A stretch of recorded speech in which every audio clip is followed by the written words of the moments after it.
Magandang gabi at welcome sa Weather Forecasting Center ng DOST Pag-asa. Libang tulog na lamang po at Pasko na kaya importante na malaman natin kung ano nga bang magiging weather sa mga susunod na araw. Sa ngayon po meron tayong binabantayan na low pressure area or sama ng panahon sa labas ng ating Philippine Area of Responsibility. At kaninang alas 4 po ng hapon ay namata nito 2,035 kilometers silangan ng Mindanao. At base po sa ating analysis ay medyo mataas po ang chance na ito yung maging isang bagyo for the next 24 to 48 hours habang ito ay nasa labas pa ng ating PAR. Samantala, pagdating po ng Thursday or Friday, ay posible na pumasok ito ng ating PAR bilang isang bagyo or tropical depression at papangalanan po natin ito na Nina o yung pang-14 na bagyo na pumasok ng ating bansa and possible na ito na rin yung pinakahuli for this year, 2016. Samantala, for the next 24 hours, makakaranas pa rin po ng magandang panahon in general ang malaking bahagi ng ating bansa. Dito po sa mga kababayan natin sa Northern Luzon, amihan or northeast monsoon ang siyang nakakaapekto, bagamat mas mahina po kumpara nitong mga nakaraang araw. And then finally, from Central Luzon down to Mindanao, easterlies po o yung hangin na nagbumula sa Pacific Ocean ang siyang makakaapekto. Silipin muna natin ang ating magiging weather for Luzon, kung saan mapapansin po natin maaliwalas nga ang panahon, especially dito sa western portion, sa mga kababayan po natin sa Ilocos Region, gayon din sa Cordillera at maging dito rin sa western portions of Central Luzon. Pero in general naman po ay bahagyang maulap na kalangitan ng mararanasan ng ating mga kababayan sa buong Luzon, kabilang na ang Metro Manila. Hanggang bukas po yan. Asahan din natin minsan magiging maulap lalo na dito sa may eastern portion ng Luzon at possible din ang mga panandaliang buhos ng ulan or mga pulupulong pagkidlat pagkulog lalo na dito sa may Bicol Region, Quezon Province, and Aurora. Samantala sa mga kababayan naman po natin sa Visayas and Mindanao, for the next 24 hours, bahagyang maulap na kalangitan ng mararanasan. At minsan ay magiging maganda po ang panahon sa mga areas po na nasa western portions of Visayas and Mindanao. Sa mga kababayan naman po natin sa may eastern portion, mas magiging maulap at minsan nga ay magkakaroon din ng mga panandaliang buhos ng ulan or pulupulang pagkidlat pagkulog na wala naman pong kinalaman sa low pressure area. Silipin naman natin ang ating magiging temperatura and weather sa ilang mga key cities sa ating bansa.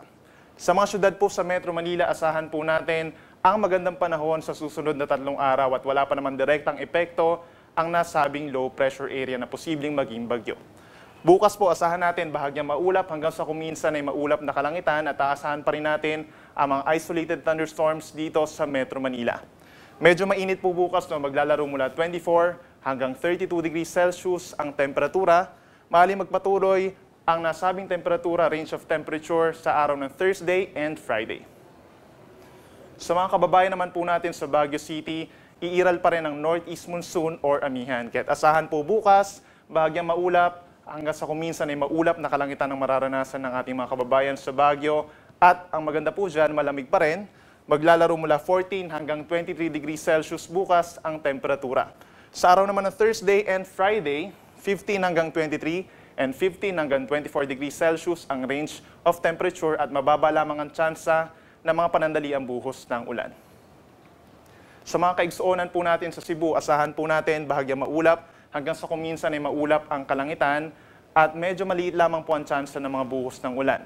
Maglalaro mula 25 hanggang 31 degrees Celsius ang temperatura bukas hanggang sa Friday.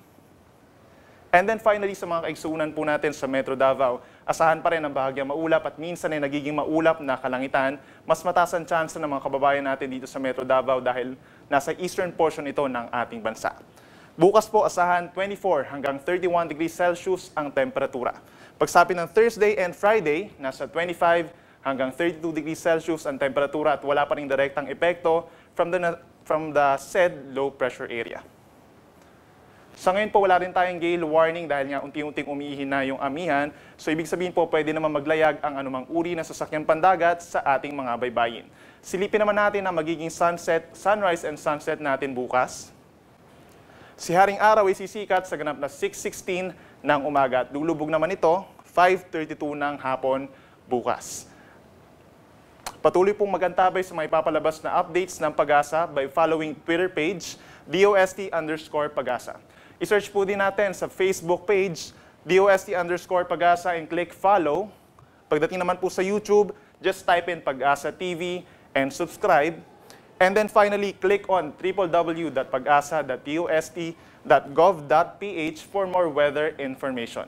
At mula pa rin dito sa Weather Forecasting Center ng DOST Pag-asa, ako po si Benison Estareja na nagsasabing sa anumang panahon, pag-asa ang magandang solusyon. Magandang gabi po.